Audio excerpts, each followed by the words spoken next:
అందరూ ప్రకటన గ్రంథం 1వ అధ్యాయం 13వ వచనం నుంచి ఒకసారి చూద్దాం. తిరుగగా 7 సువర్ణ దీపస్తంభములను, ఆ దీపస్తంభముల మధ్యను మనుష్య కుమారుని పోలిన ఒకనిని చూచి తిని, ఆయన తన పాదముల మట్టునకు దిగుచున్న వస్త్రము ధరించుకుని రొమ్మునకు బంగారు దట్టి కట్టుకుని ఉండెను. ఆయన తలయు తల వెంట్రుకలను తెల్లని ఉన్నిని పోలినవై హిమమంత ధవలముగా ఉండెను.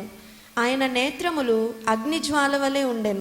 దేవాది దేవుడు యోహాను గారికి దర్శనంలో పరలోకం తీసుకెళ్తే ఆయన ఎలా ఉన్నారనేది యోహాను గారు కళ్ళతో చూసి ఇక్కడ రాయించారు. ఆయన కళ్ళు ఎలా ఉన్నాయంట? అగ్ని జ్వాలల వంటి కన్నులు. ఏముంది అగ్ని జ్వాలల కన్నులలో? మనకు కళ్ళు ఉన్నాయి, ఆయనకి కళ్ళు ఉన్నాయి. ఏదో స్పెషాలిటీ ఉంటుంది. ఆయన మన దేవుడు. ఆయన ఎలా చూస్తారనేదే మనకు తెలియాలి, కానీ మనకు నచ్చినట్టు ఆయన చూస్తారనుకోవడం మన అవివేకం. చూడండి, దేవుడు భూమి మీద ఒక వ్యక్తిని చూడడం మొదలుపెట్టారు. యోబు గ్రంథం 1వ అధ్యాయం 1వ వచనం దయచేసి చూద్దాం. ఊజు దేశమునందు యోబు అను ఒక మనుష్యుడుండెను.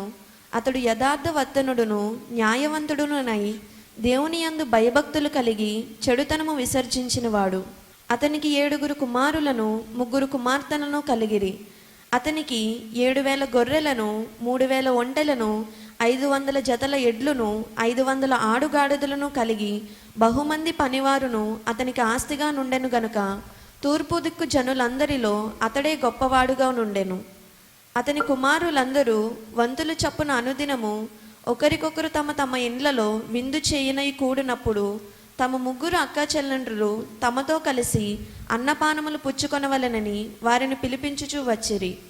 వారి వారి విందు దినములు పూర్తి కాగా యోబు తన కుమారులు పాపము చేసి తమ హృదయములలో దేవుని దూషించిరేమో అని వారిని పిలువనంపించి వారిని పవిత్రపరిచి అరుణోదయమున లేచి వారిలో ఒక్కొక్కని నిమిత్తమై దహన బలి నర్పించుచూ వచ్చెను. యోబు నిత్యము అలాగు చేయుచుండెను. చూడండి, యోబుని దేవుడు పరలోకం నుంచి చూసినప్పుడు యోబులో 4 చూశారు దేవుడు. ఫస్ట్ ఏం చూశారంట? యథార్థవంతుడిగా చూశారంట, న్యాయవంతుడిగా చూశారంట. నెక్స్ట్, దేవుని యందు భయభక్తులు కలిగి చెడుతనం విసర్జించిన వ్యక్తిగా చూశారంట. అగ్ని జ్వాలల వంటి కన్నులు కలిగిన దేవుడు ఫస్ట్ వ్యక్తిలో చూసేది అతని యథార్థతను. అతని దేవుడు సాక్ష్యం ఇచ్చేది ఫస్ట్ ఆస్తి చూడట్ల దేవుడు, కుటుంబాన్ని చూడట్ల దేవుడు, అతడు చేస్తున్న దహన బలిని చూడట్ల దేవుడు. ముందు ఇతను యథార్థవంతుడు, తర్వాత అతని కుటుంబం గురించి సాక్ష్యం ఇస్తున్నారు. 7 మంది కుమారులు, 3 కుమారులు. తర్వాత అతని ఆస్తి గురించి సాక్ష్యం ఇస్తారు. చివరిగా అతడు ప్రతి ఉదయం లేచి దహన బలి అర్పిస్తున్నాడు. దేవుడు చూసే విధానం ఇది. ముందు క్యారెక్టర్ చూస్తారు, ముందు ప్రవర్తన చూస్తారు, తర్వాత మిగతాయి చూస్తున్నారు. కానీ మనుషులు చూసే అగ్ని జ్వాల వంటి కన్నులు లేకుండా మనిషి ఏం చూస్తున్నాడంటే, ముందు భలే ప్రార్థన పడండి, అబ్బా అబ్బాబ్బా ఏం వాక్యం చెప్తారండి, అబ్బా అబ్బాబ్బా ఏం సంఘం అండి. నెక్స్ట్, బాబోయ్ ఎంత పెద్ద చర్చినో తెలుసా, కింది నుంచి వెళ్తున్నాడు మనిషి. దేవుడేమో ఇటు చూస్తుంటే మనిషి ఇదంతా చూసి చివరిలో ఆ మంచోడే లేండి. మనుషులు చూసే విధానం ఇది. అగ్ని జ్వాలలు కలిగిన దేవుడు చూసే విధానం వేరు. ఈరోజు దేవుడు మన ప్రార్థనలను బట్టి ఏం ఆనందించరు, మన ప్రసంగాలను బట్టి దేవుడు ఆనందించరు, మన చర్చిలను బట్టి దేవుడు ఆనందించరు. మనం పగలు రాత్రి తేడా లేకుండా తిరిగి తిరిగి తిరిగి తిరిగి సువార్తలు ప్రకటిస్తే దేవుడు ఆనందించరు. నీ ప్రవర్తన ఎలా ఉందో చూసి ఆనందిస్తారు. ఈరోజు ఇక్కడికి వచ్చి కూర్చున్నావు, నువ్వు దైవ సేవకులైనా, దైవ సేవకురాలైనా, విశ్వాసమైనా, దేవుని బిడ్డవైనా, నీ ప్రవర్తన ఏంటని చూస్తారు. యథార్థత ప్రవర్తన కలిగి ఉన్నావా? దేవుడు నీ జీవితంలో కావాలని, అయ్యా మీరు లేకపోతే నా బతుకు ఏమైపోతుందని వచ్చావా? దేవుడికి నేను లేకపోతే ఆయనకు ఎవ్వరు లేరు అన్న ప్రవర్తనతో వచ్చి కూర్చున్నావా? వెంటనే దేవుడు ఏం చేస్తాడు తెలుసా? ఇంకా నెక్స్ట్ ఏం చూడరు నీ జీవితంలో. నీ ప్రవర్తన చూస్తారు, నచ్చలా వదిలేస్తారు. అందుకే దేవుడు తెలుసా సాతాను గారితో ఛాలెంజ్ చేశారు, వెళ్ళి టచ్ చేస్తావా నా యోబుని, టచ్ చేసి చూస్తావా?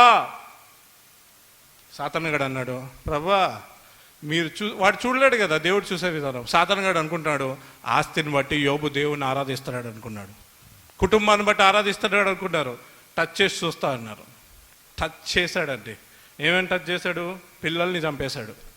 ఆస్తిని ఒక్క రాత్రి, ప్రార్థన మొత్తం ఆగిపోయింది. ఇంకా పిల్లలే లేరు, ఇంకేం ప్రార్థన చేస్తాడు? కానీ యోబు ఏమంటున్నాడు? ఇవన్నీ ఆయన ఇచ్చారు, ఆయనే తీసుకున్నారు. ఇది యథార్థత. ఇది యథార్థత. నా వల్ల రాలేదు ఇవన్నీ. యథార్థంగా ఉన్నాడు కాబట్టి సాతానుగాడు వాళ్ళ భార్యలోకి దూరి 2వ అధ్యాయం చూడండి, ఒక మాట అంటుంది చూడండి. ఆవిడ 9వ వచనం, అతని భార్య వచ్చి, నీవు ఇంకను యథార్థతను వదలకయుందువా? దేవుని దూషించి మరణము కమ్మనెను. అదేంటి? సాతానుగాడు యథార్థతను తీయలేకపోయినాడు అంటారా? సాతానుగాడు తీలేడు యథార్థతను. ఆ పిల్లల్ని తీసేశాడు, 2వది, 3వది ఆస్తిని తీసేశాడు, 4 ప్రార్థనలు ఆపేశాడు. ఒకటెందుకు తీయలేకపోయినాడు సాతానుగాడు? అది నీ ఆధీనంలోనే ఉంటుంది. యోబు కాపాడుకున్నది యథార్థత. పిల్లలు లేకపోయినా పర్లే, నా దేవుడు యథార్థత కలిగిన దేవుడు, నేను ఆయన బిడ్డను యథార్థంగా ఉంటా. నా దేవుడు నీతి న్యాయం గల దేవుడు, నేను న్యాయంగా ఉంటా. నా దేవునికి నేను వణుకుతూ ఉంటా, ఏమి ఉన్నా లేకపోయినా. అందుకే అండి సాతాను కూడా వాళ్ళ భార్యలోకి దూరి శోధించడం మొదలుపెట్టాడు. నీ యథార్థతను వదిలి ఇప్పుడే దేవుణ్ణి దూషించు, ఇవన్నీ పోయినాయి అంటే అక్కడ తెలియాల్సింది ఏంటంటే, యోబు వదిలితేనే అది పోతుంది. యోబు యథార్థతను విడిచిపెడితేనే పోతుంది. కానీ సాతానుగాడు తీలేడండి యథార్థత మనలోంచి. ఈరోజు ఎంతమంది యథార్థత కలిగి ఉన్నామండి? ఎంతమంది యథార్థతను పట్టుకొని ఉన్నారు? ప్రార్థనలు చేస్తారు, పిల్లలు పుట్టారు, దేవుడు ఆశ్రయించా అంటారు, ఇల్లు కట్టుకుంటారు, కార్లు కొనుక్కుంటారు, దేవుడు ఆశ్రయించారు. నీ యథార్థత ఏది? నువ్వు చేసే భక్తి ఏంటి?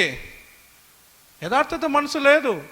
ఈరోజు ఎంతమందిని నువ్వు ఎందుకు రక్షణ పొందావంటే ఎంతమంది చెప్తున్నారండి, నా పాపం బట్టి నేను నశించిపోయినందుకు దేవుడు నాకు కావాలి. ఒక నశించిపోయే వ్యక్తిని కాబట్టి నాకు యేసయ్య రక్షకుడు కావాలని ఎంతమంది చెప్తున్నారండి. మాకు ఆశీర్వాదం ఇస్తారని, మాకు ఇల్లు కట్టిస్తారని, మాకు కారు కొనిస్తారని. ఇందుకా యేసయ్య? ఇది ఇలా ప్రకటించే వాళ్ళు కూడా ఎవరు? సత్య విరోధులు. యథార్థతను విడిచిపెట్టేశారు. వాళ్ళు బాగున్నారు, స్టార్టింగ్లో రక్షకుడు యేసయ్య అని ప్రకటించారు, వెంటనే యథార్థతను విడిచిపెట్టేశారు. అందుకే అన్నీ వచ్చేస్తున్నాయి వాళ్ళకి. సాతానుగాడు అన్నీ ఇచ్చేస్తున్నాడు.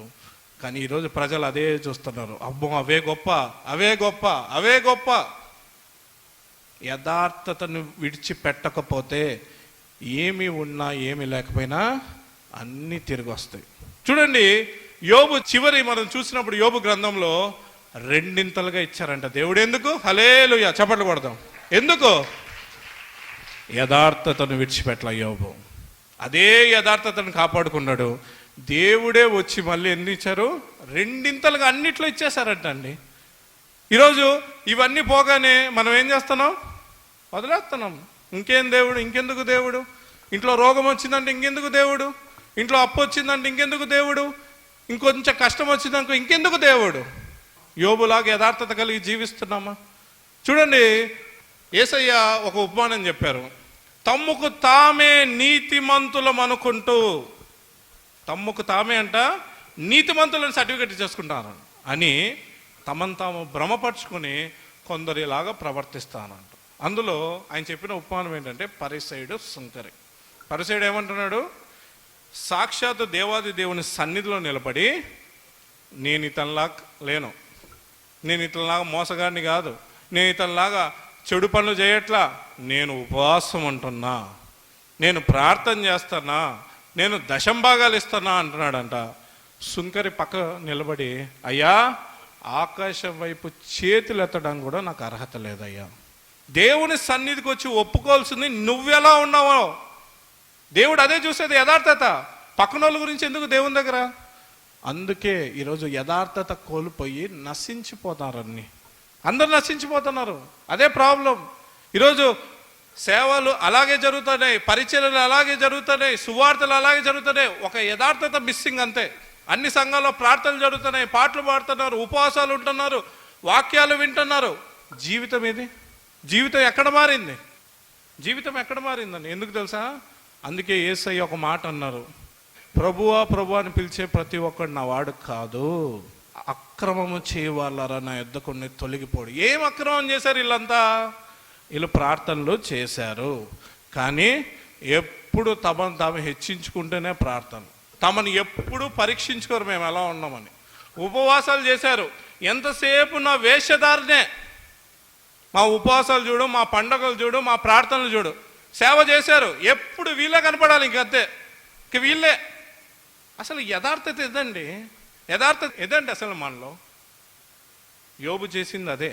యథార్థంగా ఉంటే చాలు, ఆయన ఇవ్వాల్సింది ఇచ్చేస్తారు. చూడండి, 2 సంవత్సరాల క్రితం కరెక్ట్ ఒక సంఘం మీద ఒక దాడి జరిగింది 2 సంవత్సరాల క్రితం.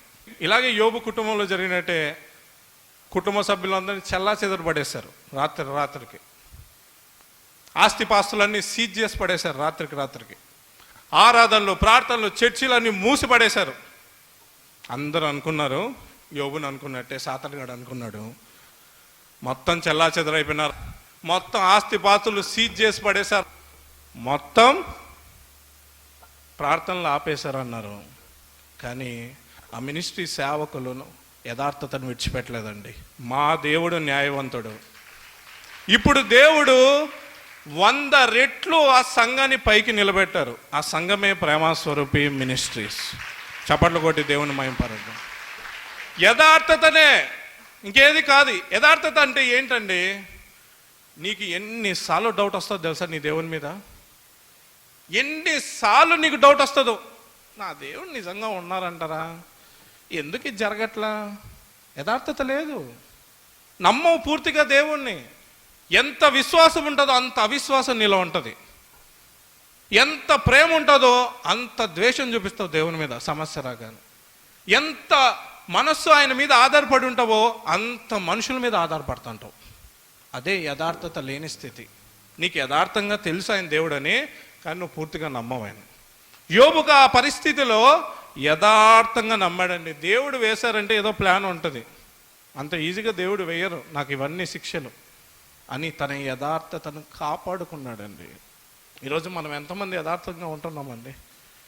ఎంతమంది యథార్థత కలిగి ఉంటున్నాం? దేవుడికి కావాల్సింది యథార్థత, న్యాయంగా బ్రతకడము, దేవునికి భయపడుతూ బ్రతకడం అని వాక్యం సెలవిచ్చిన దేవుడు అగ్నిజాలో కంటి కళ్ళతో యోబులో ఇదే చూశారన్నా మనం ఒక చెవితో విని ఒక చెవితో వదిలేస్తాను. మనుషులు ఏం చూడాలి మనలో? మా పక్కింటి వాళ్ళు చూడాలి, మేము ఇల్లు కట్టుకోవాలి. మా పక్కింటి వాళ్ళు చూడాలి, మా ఎదురింటి వాళ్ళు చూడాలి, మా ఆఫీస్ వాళ్ళు చూడాలి, మేము కారు కొనుక్కోవాలి. ఎందుకండి ఇదంతా? నువ్వు యథార్థంగా రోషం కలిగి జీవించు, అన్ని నీ కాళ్ళ దగ్గర తెచ్చి పెడతారండి దేవుడు. కానీ ప్రయాసంతా దీనికోసమే. పేరు పేరు పేరు పేరు పేరు ఫోటోలు వేసుకుని పేరు. ఎందుకండి ఇదంతా? యోబు ఒక పేరు వేసుకున్నాడా? ఈరోజు మనం యోబుని చూసామా? ఎందుకు ఇంతగా చెప్పుకుంటున్నాం? అతని క్యారెక్టర్ అతని గురించి చెప్పుకునేలా చేస్తుంది. అతను వేసుకునే ఫోటోలను బట్టి ఉండదు, అతను వేసుకునే బ్యానర్లను బట్టి ఉండదు. ఈరోజు మా మినిస్ట్రీ నాయకురాలు, నా ముందు సేవకులు ఈ మినిస్ట్రీని ప్రారంభించినప్పుడు దేవుడు ఒక మాట అడిగారు మమ్మల్ని, పేర్లు వేసుకోకుండా ఫోటోలు వేసుకోకుండా సేవ చేస్తారా, ఆ రోషంతో చేస్తారా అన్నారు. ఇప్పటికి 9 సంవత్సరాలు అయింది. ఎక్కడైనా పేరు చూసారా, ఫోటోలు చూసారా?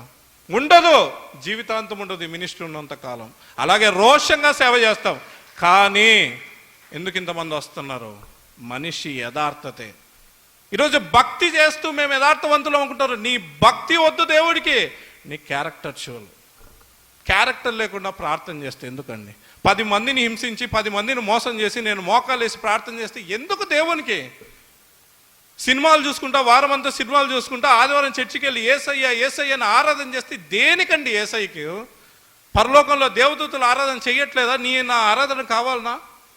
మనిషి కోల్పోయింది పాపం ద్వారా క్యారెక్టర్. అదే మహిమ, ప్రవర్తన మహిమ కలిగింది.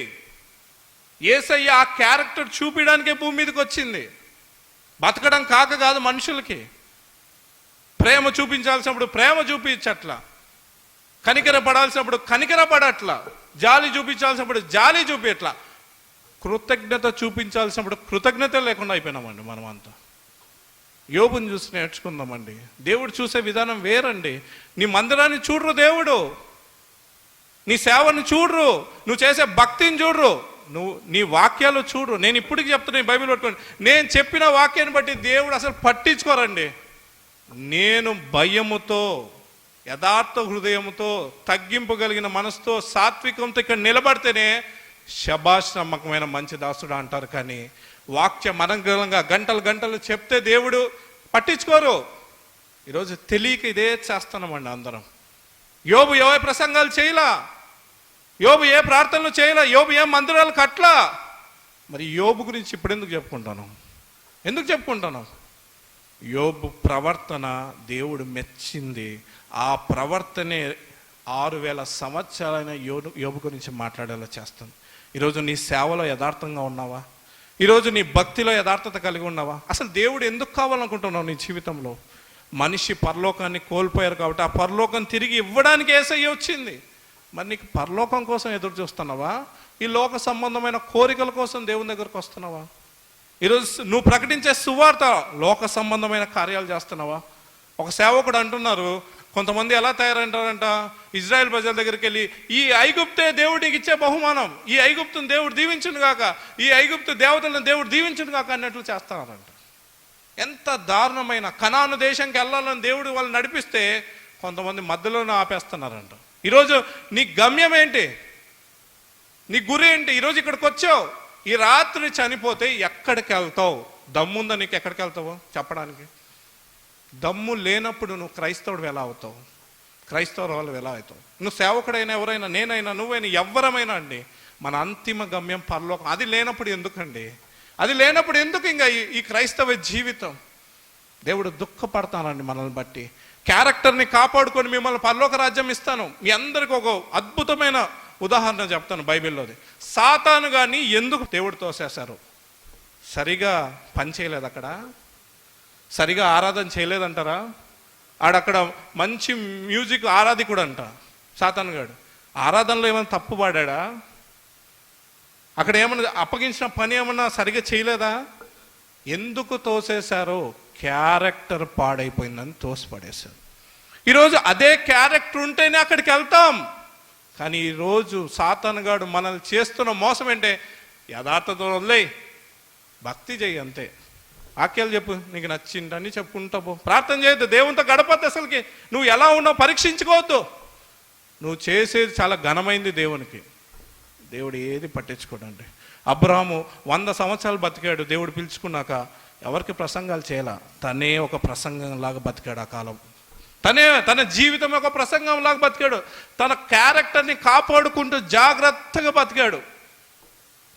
మరి మనం ఎలా ఉన్నాం? మన చుట్టుపక్కల వాళ్ళు మన గురించి ఏమైనా సాక్ష్యం ఇస్తున్నారంటారా? ఏం న్యాయం అండి మీది? అసలు ప్రేమ ఏముంటుందండి? దేవుని ప్రేమలాగా ఉంటుందండి. తిడుతున్నారండి మన వెనకాల. అందుకే ఎవరు రావట్లేదండి. వచ్చినా మాకు పలానా లోన్ రావాలి, ప్రార్థన చేయమను, మీ దేవుడిని అడుగు, మా పిల్లకు పెళ్ళి కావాలి. ఇదా మన దేవుడు చెప్పేది? ఇదే మనకు? ఇలాంటి వాటి కోసం ఆ దేవుని దగ్గర రమ్మనింది. నేను పాపిని, అయ్యో నువ్వు ఒక తాగుబోతుగా ఉండి నువ్వేంటి ఇలా ఇంత బాగా మారిపోయావు, నేను మారుతాను అన్నటోళ్ళే దేవునికి కావాలి. ఈరోజు యథార్థత మిస్ అయిపోయింది మనలో, పూర్తిగా మిస్ అయింది. రాజైన హిజ్కియాని చూద్దాము. యెషయా గ్రంథం 38వ అధ్యాయం ఒకసారి చూద్దాం. చూడండి, 38:1-5 చూద్దాం. ఆ దినములలో హిజ్కియాకు మరణకరమైన రోగము కలుగగా ప్రవక్తయు ఆమోజు కుమారుడునైన యెషయా అతని యొద్దకు వచ్చి, నీవు మరణమవుచున్నావు, బ్రతుకువు గనుక నీవు నీ ఇల్లు చక్కబెట్టుకొనుమని యెహోవా సెలవిచ్చుచున్నారని చెప్పగా, అతడు తన ముఖమును గోడ తట్టు త్రిప్పుకుని, యెహోవా యథార్థ హృదయుడునై సత్యముతో నీ సన్నిధిని నేనెట్లు నడుచుకొంటినో, నీ దృష్టికి అనుకూలముగా సమస్తమును నేనెట్లు జరిగించితినో కృపతో జ్ఞాపకము చేసుకొనమని హిజ్కియా కన్నీళ్లు విడుచుచు యెహోవాను ప్రార్థింపగా, యెహోవా వాక్కు యెషయాకు ప్రత్యక్షమై ఇలాగు సెలవిచ్చెను, నీవు తిరిగి హిజ్కియా యొద్దకు పోయి అతనితో ఇట్లనుము, నీ పితరుడైన దావీదునకు దేవుడైన యెహోవా నీకు సెలవిచ్చినదేమనగా, నీవు కన్నీళ్లు విడుచుట చూచి తిని నీ ప్రార్థన నేను అంగీకరించి ఉన్నాను. ఇంకా 15 సంవత్సరముల ఆయుష్ను నీకిచ్చేదను. మరియు ఈ పట్టణమును నేను కాపాడుచు నిన్నును ఈ పట్టణమును ఆషూరు రాజు చేతిలో పడకుండా విడిపించెదను. చూడండి, రాజైన హిజ్కియా ఉన్నాడు. దేవుడు ప్రవక్తను పంపించి, నీ ఇల్లు చక్కబెట్టుకో, నువ్వు చనిపోతున్నావు అని దేవుడు ప్రవక్త ద్వారా ప్రకటించారు. ప్రకటించగానే ఇప్పుడు ఈయన రాజు, ఈయన ఏం చేయాలి? మనమే ఉన్నాం, మన దగ్గరికి ఎవరైనా పలానా దైవ సేవకుడు ప్రవక్తను వచ్చి, నీ ఇల్లు చక్కబెట్టుకో, చనిపోతున్నావు 2 రోజుల్లో అంటే ఏం చేస్తాం? వెంటనే ఆయాసపడిపోతాం. ఏంటి వీళ్ళందరూ కనపడలేదా దేవునికి? నేను ఒక్కనే కనపడినానా? నేను ఒక్కదాన్నే కనపడినానా? ఏం భక్తి చేసింది దేవునికి కనపడలేదా? ఎన్ని దశంభాగాలు ఇచ్చింది తెలియదా? ఎన్ని ప్రార్థనలు చేసింది తెలియదా? ఎన్ని ఉపవాస ప్రార్థనలు చేసి తెలియదా? అంతేలే, ఆయనకు ప్రేమ ఎక్కడుంది? ఆయనకి ప్రేమ ఎక్కడ ఉంటుందండి? మేమెక్కడ కనపడతామండి దేవునికి అని 10 మందికి ఫోన్ చేసి అంటాం, 10 మందికి ఫోన్ చేసి చెప్తాం. అయిపోయిందండి, ఈ దేవుడు మోసం చేసేసారు, బాగా నమ్ముకున్నాం. నేనైతే అలాగే చెప్తాను. నేనైతే ఒక విశ్వాసుకున్నప్పుడు ఇలాగే అనేవాడిని. కానీ హిజ్కియా అంటున్నాడంట, మంచం పరుపు మీద అటు తిరిగి ప్రార్థన చేస్తాడంట, తండ్రి యథార్థ ప్రవర్తన కలిగి మీ సన్నిధిలో నేను ఎలా ఉన్నా? ఇతను సామాన్యమైన వ్యక్తి కాదు, రాజు. రాజు రాజు ఏమంటున్నాడు? ఏం ప్రభువా, ఈ దేశాన్ని పరిపాలించలేదా? రాజ్యాన్ని చూసుకోలేదా? అహంకారం చూపి అట్లా భక్తి చేయలేదా? 1000 బలులు అర్పించలేదా?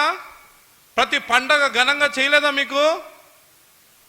మీకు మందిరం కట్టిలేదా అన్నట్లా యథార్థత ప్రవర్తన కలిగి మీ సన్నిధిని నేను ఎలా ప్రవర్తించినా ఒకసారి చూడయ్యా.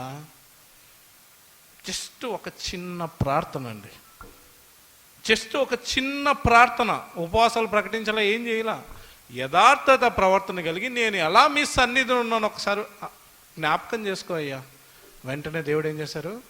జ్ఞాపకం చేసేసుకున్నాడు. ఈరోజు మనకి వీళ్ళు చెప్పడానికి మనకు ధైర్యం లేదు. ఎక్కడుంది మనకి యథార్థత? ఎక్కడుంది యథార్థత? పెళ్ళిళ్ళు ఎప్పుడో ఎవరో ఒక పెళ్లి కార్డు ఇచ్చి పెళ్ళికి రా అంటే ఫీల్ అయిపోతారు. మనం వెళ్ళకపోతే టైంకి వెళ్ళాలి, గిఫ్ట్ తీసుకుని వెళ్ళాలి. భలే యథార్థత. ప్రేయర్ మీటింగ్, అవునా రావాలనా? ఎవరు? పలానా మినిస్ట్రీనా? వస్తాంలే, టైంకి రావాలనా? ఎలా కనపడుతున్నావు? వస్తాం మధ్యాహ్నం 12-1 గంటకి. ఏంటి గిఫ్టా? మాకేమని ఇస్తారా గిఫ్ట్? బాబోయ్, పెళ్ళికి వెళ్తామంటే వాళ్ళు ఫీల్ అవుతారంట గిఫ్ట్ ఇవ్వకపోతే.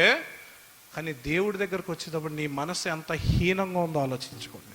యథార్థతను విడిచిపెట్టేశారండి ఈరోజు అందరూ, విడిచిపెట్టేశారు దేవుని దగ్గరని. దేవుడు లేదు, ఏం లేదు, మేము వస్తేనే దేవుడు, మేము రాకపోతే దేవుడి మీటింగ్కి మనుషులే ఉన్నారు. అందుకే యేసయ్య అన్నారు, నేను చిటికేస్తే 12 సైన్యంలో వ్యూహాలు దింపుతారు నా దేవుడు, కానీ నేను అడగట్లా అంతే అన్నారు. ఆయనకి ఏం తక్కువ అనుకుంటున్నారండి? మన దిక్కులేని మన జీవితాల్ని బాగు చేయడానికి సర్వోన్నతుడైన దేవుడు తన్ను తాను తగ్గించుకొని వస్తే ఈరోజు దేవుడు అంటే మన చూపు, మన దృష్టి అంతా హీనమైపోయిందండి, హీనమైపోయింది. అందుకే వాక్యాలు కూడా మార్చి పడేశారు అందరూ. ఏం చేస్తాం? విశ్వాసులు అలా. నిన్న 2 దైవ సేవకులు వచ్చారు మా దగ్గరికి. మీరేం ప్రకటిస్తున్నారయ్యా? అయ్యా ఆశీర్వాదాల గురించే చెప్పాలయ్యా, పాపక్షేమం చెప్పరా, మారుమనసు గురించి చెప్పరా? చెప్తే ఎవరు వస్తారయ్యా? రాకపోతే పోనీ, మీరెందుకు యథార్థతను విడిచిపెడుతున్నారు? యేసయ్య అంటేనే మారు మనసు ఉండే వాళ్ళే రావాలి, యేసయ్య అంటేనే పాపులే రావాలి. మేము పాపులం అంటేనే ఆయన రక్షకుడు అవుతాడు. నేను పాపినే కదంటే ఆయన ఎందుకు రక్షకుడు? ఇంకా ఎందుకు రక్షకుడు? ఈరోజు ఏంటంటే ఏ సంఘానికి పోతే నిన్ను దేవుడు ప్రేమిస్తారు, నిన్ను దేవుడు హెచ్చింపు చేస్తారు, నిన్ను దేవుడు గొప్ప చేస్తారంటే వాళ్ళు అమ్మో మేము ఎంత యథార్థవంతులమో దేవుడు మమ్మల్ని హెచ్చేస్తారు. మోసం చేయబడి మోసగింపబడి వెళ్ళిపోతున్నారండి అందరూ. యథార్థతను విడిచిపెట్టేశారండి అందరూ, పక్కన పెట్టేశారు. యథార్థత వద్దు, ఏమొద్దు. ఈరోజు హిజ్కియా అంటున్నాడు, మీ సన్నిధిని యథార్థత ప్రవర్తన కలిగి ఎలా ఉన్నానో ఒక్కసారి జ్ఞాపకం చేసుకో అయ్యా. దేవుడు జ్ఞాపకం చేసుకుని వెంటనే దేవుడు చెక్ చేశారు, అబ్బా యథార్థంగా ఉండవు చాలు, 15 సంవత్సరాల ఆయుష్ ఇస్తాను పో, 15 సంవత్సరాల ఆయుష్ ఇచ్చేస్తాను పో అన్నారు. 15 సంవత్సరాల ఆయుష్ దేవుడు పెంచారండి. ఇదండి యథార్థవంతుడు ఒక ప్రార్థన చేస్తే, యథార్థవంతుడు ఒక ప్రార్థన చేస్తే దేవుడు వెంటనే రెడీగా ఉంటారండి వాళ్ళ కార్యం చేయడానికి. ఇంకో వ్యక్తిని చూపిస్తాను. దావీదు మనకు ఎంతమంది తెలుసు? దావీదు బత్షెబా అనే ఒక స్త్రీతో వ్యభిచారం చేసినప్పుడు దేవుడు నాతాను ప్రవక్తను పంపించి 4 శిక్షలు వేశారు. నీ ఇంటికి సదాకాలం యుద్ధం జరుగుతుంది, నీ కుటుంబంలోంచి నీకు అపాయం జరుగుతుంది, నీ భార్యల్ని నీ చేరువాడు కలుసుకొని నువ్వు రాత్రి ఎందుకు చేసావు, పగటి ఏందని దేవుడు 4 శిక్షలు వేశారు. ఇంకా శిక్ష వచ్చేసాక దావీదు ఏం చేస్తాడు? ఏంటయ్యా ఎంత భక్తి చేశా, ఎన్ని కీర్తనలు రాశా, ఇంత చేస్తే ఏదో ఆ తప్పు చేసేందుకు నాకు శిక్ష వేస్తావా? అన్నట్టుగానే శిక్ష వచ్చింది. అబ్షాలోము కొడుకే తరమడం మొదలు పెట్టాడు. దావీదు కొండ ఎక్కుతున్నాడు, అందరూ దూషిస్తున్నారు. దావీదు అంటున్నాడు, నేను చేసిన తప్పుకే నా దేవుడు ఈ శిక్ష వేశారు. నా దేవుడు న్యాయవంతుడు, నా దేవుడు న్యాయవంతుడు. అంతేగాని దేవుడు నాకు ఎందుకు శిక్ష చేశారు, ఎంతమంది వ్యభిచారాలు చేయట్లా, నా మీదకే వచ్చిందా? న్యాయవంతుడు అనగానే దావీదు ప్రార్థన చేశాడు, ప్రభువా, అహీతోపేలు అనే వ్యక్తి అబ్షాలోముతో కలిసి నా మీద కుట్ర పన్నుతున్నాడు ప్రభువా, అతని కుట్రను ప్రభువా మీరు తిప్పికొట్టండి అన్నాడు. వెంటనే దేవుడు అహీతోపేలు ఆలోచన తిప్పికొట్టేశారండి. దావీదుకు విజయం వచ్చేలా చేశారండి. కేవలం ప్రవర్తన, ఏం చూడట్లా. అంతేగాని హిజ్కియా, ప్రభువా నేను ఎన్ని బళ్ళు ఇచ్చా, ఎన్ని ప్రసంగాలు చేశా, ఎన్ని ప్రేయర్ మీటింగ్లు పాల్గొన్నా, ఎన్ని ఉపవాస ప్రార్థనలు చేశా, ఏం చెప్పలేదండి. చూడండి, దేవుడు నన్ను చూడాలంటే ముందు నా భక్తిని చూడరు, నేను క్యారెక్టర్ ఎలా ఉన్నా చూస్తారు. క్రైస్తవుడినే ఎందుకు? ప్రతి ఆదివారం చర్చికి వెళ్ళేవాడిని, ఉపవాస ప్రార్థనలు 40 రోజులు ఉండేవాడిని, పాటలు పాడేవాడిని, పరిచర్యలు చేసేవాడిని. దేవుడు నన్ను అసహ్యంగా చూసేవారు. ఎప్పుడైతే క్యారెక్టర్ మార్చుకున్నానో అప్పుడు దేవునికి ప్రియుడుగా గనుడుగా మారానండి. అదండి కావాల్సింది. ఈరోజు అన్నీ చేస్తూ భక్తి చేస్తున్నాం. చాలామంది రాంగ్ వేలోకి వెళ్ళిపోతారు. వాళ్ళు చేసే భక్తిని ముందు పెడుతున్నారు. అగ్ని జ్వాల వంటి కళ్ళతో చూసే దేవుడు ముందు నీ ప్రవర్తన చూసేది. ఒక వ్యక్తి మోకాలు వేసినప్పుడు దేవుడు వచ్చి చూసేది ఏం ప్రార్థన చేస్తానని కాదు, ఈ వ్యక్తి సంపూర్ణ విశ్వాసముతో, సంపూర్ణమైన భయముతో మోకాలు వేశారా లేదా. వేయలేదు అని అగ్నిజ్వాల కళ్ళలో కనపడిపోతుంది. ఎందుకంటే మామూలు కళ్ళు పై రూపాన్ని చూస్తాయి, అగ్నిజ్వాలంత కళ్ళు పై రూపాన్ని చూస్తుంది, లోపల రూపాన్ని చూస్తుంది. రెండు మ్యాచ్ అవ్వాలి. మ్యాచ్ అవ్వకపోతే దేవుడు వెంటనే వినకుండా వెళ్ళిపోతారు. తెలియక విశ్వాసులు, సేవకులైన ఎవరమైనా తెలియక గంటలు ఏడుస్తా ప్రార్థన చేస్తాం, ఫలితం రాదు. యోబు అనింది ఒకే ఒక మాట, యెహోవా ఇచ్చిన యెహోవా తీసుకున్నాం. దేవుడు వచ్చి చెక్ చేశారు, మనసులో అదే ఉంది, బయటకు అదే ఉంది. అందుకే దేవుడు రెండింతలుగా ఆశ్రయించాడు. ఈరోజు నువ్వు చేస్తున్న భక్తిని బట్టి అతిశయిస్తున్నావా? భక్తికి ముందు ప్రవర్తన ఏంటి? నువ్వు దేవుని నమ్ముకున్నావు అతిశయిస్తున్నావా? దానికి ముందు నువ్వు దేవుణ్ణి ఎందుకు నమ్ముకున్నావు? దేవుడని నమ్ముకున్నావా? భయపడుతున్నావా? వినయం కలిగి ఉన్నావా? చెడుతనం విసర్జించావా? దేవుడు అంటే పరిశుద్ధుడు. నీలో చెడు ఉంటే నీకు ఎలా దేవుడు అవుతాడు ఆయన? నీకు ఎలా తండ్రి అవుతారు ఆయన? నీకు ఎలా ప్రభు అవుతారు ఆయన? నీ ఇష్టం వచ్చేట్టు నువ్వు బ్రతుక్కుంటూ నా ప్రభు అంటే అర్థం ఏంటంటే ఆయన అధికారానికి లోబడాలి. మనము మన సొంత మార్గాల్లో వెళ్తూ ఆయన నాకు ప్రభు అంటే ఎలా యథార్థంగా ఉంటుంది? అది ఎలా యథార్థంగా ఉంటుందండి? ఈరోజు అది లేకే ఎలా పడితే అలా చెల్లా చెదరైపోతున్నారని. యథార్థత లేదు. ఈరోజు అన్ని విషయాలు యథార్థతను విడిచిపెట్టేసామండి. లోకస్తులు చేసినట్టే అన్నీ. క్రైస్తవుడు అంటేనే లోకాన్ని విడిచిపెట్టి పరలోక మార్గం వైపు రావాలి. కానీ అదే లోకమే ఏ క్రైస్తవుని వచ్చి అడిగినా, అయ్యా మా పిల్లలు బాగా చదవాలి, మా పిల్లలు పెళ్ళి అవ్వాలి, మాకు ఉద్యోగాలు రావాలి, ఇల్లులు కట్టుకోవాలి, కార్లు కట్టుకోవాలి. అన్యుల దగ్గరికి వెళ్తే మేము గుడికి వెళ్ళేది అందుకే మా పిల్లలు. అంతేగాని నా స్వభావం మారాలయ్యా, నా గర్వం పోవాలయ్యా, నాలో ఉన్న నీచత్వం పోవాలయ్యా, అయ్యా నేను దేవుని కోసం రోషంగా ఒక్కరోజైనా బ్రతకాలయ్యా అన్నవారు లేరండి. మరి నువ్వు ఎలా ఉన్నావు? ఈరోజు దేవుడే నిన్ను ఇక్కడ తీసుకోవచ్చా? నువ్వు ఎలా ఉన్నావు? ఈ రోజైనా నీ యథార్థతను కాపాడుకుంటావా? లేదు నేను మా ఆస్తిని కాపాడుకుంటా. సాతాను గానికి 2 నిమిషాలండి. సాతాను గానికి 2 నిమిషాలు. దేవుడు కంచె తీసేస్తే 2 నిమిషాలండి. కానీ యథార్థతను మాత్రం వాడు టచ్ చేయలేడండి. అది నువ్వే కాపాడుకోవాలి. అందుకే యోబు భార్య అంటుంది, ఎంతకాలం యథార్థతను పట్టుకొని ఉంటావు? విడిచిపెట్టే. యోబు అంటాడు, మూర్ఖురాలా, నేనెందుకు విడిచిపెడతాను? దేవుడు న్యాయవంతుడు. ఆయన మేలు చేస్తేనే దేవుడా, కీడు చేస్తే దేవుడు కాదా? ఆయన ఏం చేసినా ఆయనే నా దేవుడు. నా యథార్థతకు ఆధారం ఆయనే. ఈరోజు నీ భక్తి ఇలా ప్రారంభమైతే నువ్వు దేని గురించి అడగాల్సిన అవసరం లేదు. నీ క్యారెక్టర్ చూసి దేవుడే సర్టిఫికెట్లు ఇచ్చేసి నీకేం కావాలో తెచ్చి పెడతారండి. నేను ఇందాక చెప్పా, 2 సంవత్సరాల క్రితం ఒక మినిస్ట్రీ మీద దాడి జరిగింది. ఆ మినిస్ట్రీ మా మినిస్ట్రీనే. అందరూ మమ్మల్ని భయపడిచ్చారు, చల్లా చెదర అయిపోండి, ఇంకా మీకు లేదు, మీరేం సేవ, దేవుడు మీ పక్షాన లేరు. మేము అనుకున్నాం, మేము నమ్ముకున్న దేవుడు అలాంటి దేవుడు కాదు. మేము తప్పు చేయలేదు, మా దేవుడు నిలబెడతా అన్నారు. వితిన్ 2 నెలల్లోనే 800 మందితో పెద్ద సభ పెట్టించారండి దేవుడు. చెల్లా చెదరైపోయిన వాళ్ళతో. ఆశ్చర్యం. నీ యథార్థతే నిన్ను నిలబెడుతుంది. నీ న్యాయంగా నువ్వు బతకడమే నిన్ను నిలబెడుతుంది. నీ భక్తి నిన్ను నిలబెట్టలేదు. నీ ప్రార్థనలు నిన్ను కాపాడలేవు.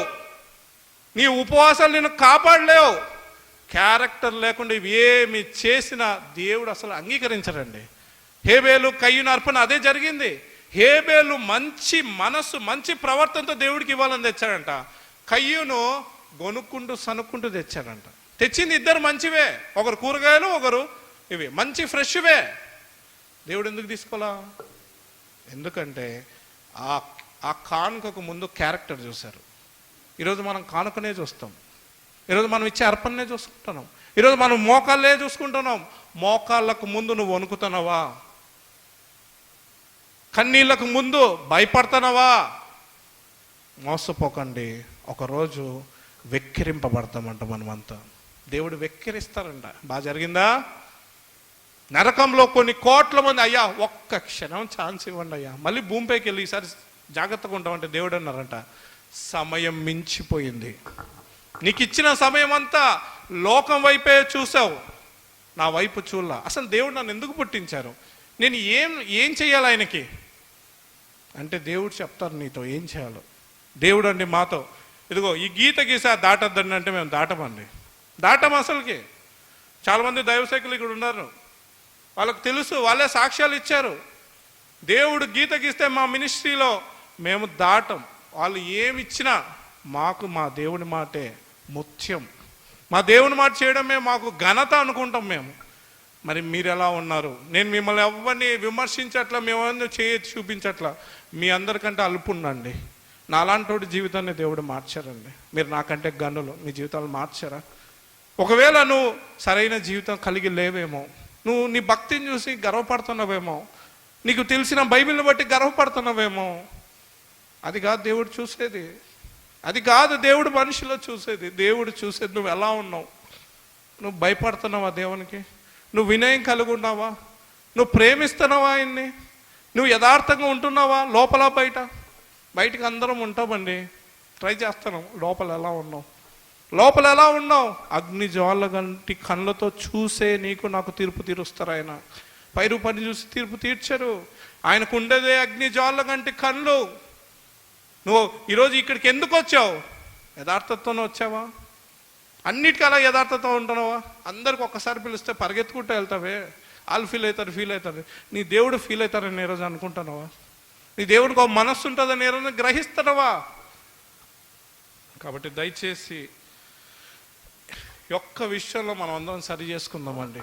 దేవుడు యోబులో చూసింది ప్రవర్తనే అండి. ముందు అతను చేశాడు, ప్రతి ఉదయం అరుణోదయంలో వచ్చి ప్రార్థన చేశాడు, కానీ అది 4వ లెక్కలో చూశారు ఆయన. ఫస్ట్ క్యారెక్టరే సరిగా లేకపోతే ఈ ప్రార్థనలు ఎందుకండి? ఈరోజు సంఘాల్లో వేల ప్రార్థనలు జరిగిపోతున్నాయి. వేల ప్రార్థనలు జరిగిపోతున్నాయండి. దేవుడు ఆనందిస్తున్నారా? క్యారెక్టర్ లేనప్పుడు దేవుడు ఏమో ఆనందిస్తారండి? ఇంట్లో పిల్లలే తల్లిదండ్రులు క్యారెక్టర్ సరిగా లేకుండా కోట్లు ఇచ్చిన తల్లిదండ్రులు ఆనందిస్తారా? ఛీ, ఎందుకురా మాకు ఇలాంటిది? మమ్మల్ని ప్రేమగా చూసుకున్నోడివి నువ్వు మాకు ఎంత డబ్బు ఇస్తే ఎందుకురా అంటారండి. మరి దేవుడు కూడా అలాగే చూస్తున్నారు. కాబట్టి ప్రవర్తన మార్చుకోమని ప్రభుపేట ప్రతి ఒక్కరిని వేడుకుంటున్నా అండి. దేవుడు యోబులో చూసింది, దేవుడు సాక్ష్యం ఇస్తుంది. ఒకసారి సాక్ష్యం ఇలా, అదే 1వ అధ్యాయంలో 1వ వచనంలో దేవుడు అన్నారు. 2వ అధ్యాయంలో మళ్ళీ 3వ వచనంలో అదే మాట అంటున్నారు. చూడండి. అందుకు యెహోవా, నీవు నా సేవకుడైన యోబు సంగతి ఆలోచించుతివా? అతడు యథార్థవంతుడును న్యాయవంతుడునై దేవుని యందు భయభక్తులు కలిగి చెడుతనము విసర్జించినవాడు. భూమి మీద అతని వంటి వాడెవడునూ లేడు. నిష్కారణమునుగా అతనిని పాడు చేయుటకు నీవు నన్ను ప్రేరేపించినను అతడు ఇంకనూ తన యథార్థతను వదలకుండా ఉన్నాడంటండి. ఇంకనూ అన్ని తీసేశారు దేవుడు, ఆయన ఇంకా మారట్లేదంట. ఏంటా యథార్థత అంటే, నాకుండేది ఒకే ఒక దేవుడు, ఆయన ఇష్టం. నన్ను ఎలా ఉంచాలనుకుంటే ఆయన ఇష్టం. ఈరోజు చాలామంది ఎందుకు అలా బాధపడుతున్నాం అంటే, ఉద్యోగం లేదండి, పిల్లలు లేరండి, పెళ్ళి కాలేదండి, ఆస్తులు లేవండి. నీ దేవుడు లేరా? నీకు దేవుడు విలువైన కాదా? నీకు దేవుడు లేనప్పుడు నువ్వు ఏడవాలి ఇలా. అదే యథార్థత. యోబుకు అదే, యోబులో దేవుడు చూసే యథార్థత. సాతాను గాడు కూడా టచ్ చేయలేని యథార్థత అండి ఇదేంటి? ఆస్తిని దూరం చేశా, పిల్లల్ని దూరం చేశా, ప్రార్థనను దూరం చేశా. ఈయనేంటి ఇలా ఉంటాడు? దేవుడు పోలగా దేవుడు తీసేలేకపోయినాడు. ఈరోజు నువ్వు నేను దేన్ని చూస్తున్నామండి? దేన్ని చూస్తున్నాం?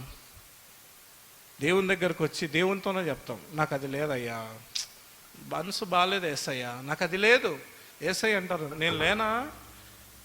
అన్నిటికంటే నేనే ముఖ్యమన్నావు, మరి నేనుండగా నీకెందుకు ఇంకా మిగతావన్నీ? లేదేసయ్యా, ఈ మాటల్లోనే పై రూపమే, లోపలంతా మీకంటే అన్నీ ఎక్కువ నాకు. అందుకే యథార్థతను విడిచిపెట్టేసి సాతానుగాడు దాన్ని కూడా ఒక రోజు లేకుండా చేస్తే. అందుకే రోమీలు రాసిన పత్రిక 1వ అధ్యాయంలో ఉంటుంది, వాళ్ళంట దేవుడు వాళ్ళనే వాళ్ళ శరీరాలు అపవిత్రపరచుకోవడానికి అప్పగించేశారంట. ఇంకా ఎంత చెప్పినా వీళ్ళు యథార్థత కాపాడుకోరని వాళ్ళని ఒకరొకరు వాళ్ళ శరీరాల్ని అపవిత్రపరచుకోవడానికి దేవుడు అప్పగించేశారంట. భ్రష్ట మనసుకు అప్పగించారంట. నేను చేసిన పాత్ర ఎంత చెప్పినా విలువైన పాత్రగా మారట్లా. ఇంకా ఈ పాత్రను తీసి పడేయనరా చెత్తకి.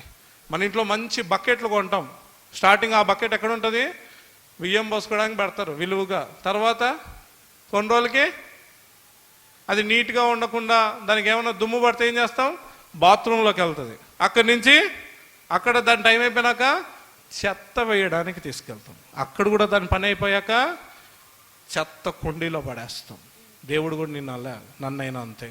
నిన్నెందుకు పుట్టించారో నీ విలువను నువ్వు తెలుసుకోకుండా నీ యథార్థతను నువ్వు కాపాడుకోకపోతే ఆయనే చెత్త చేసుకోవడానికి పో.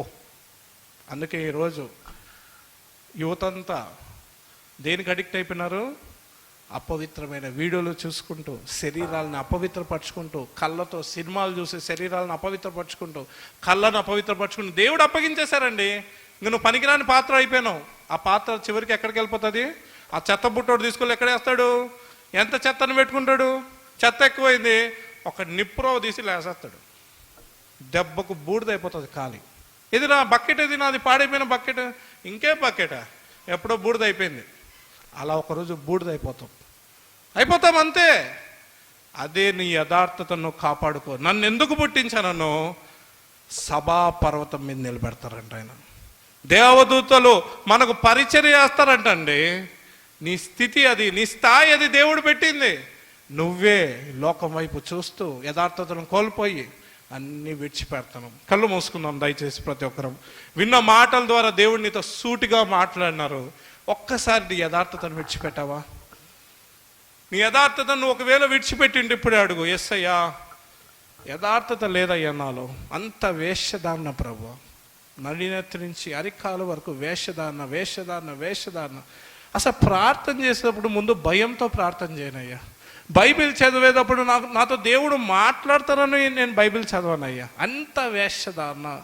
యోబు వలె ఒక్క రోజన్నా నేను బతకాలి ప్రభా, మీ దగ్గర సాక్ష్యం పొందుకోవాలి ప్రభా అని కనీసం ఆశపడు.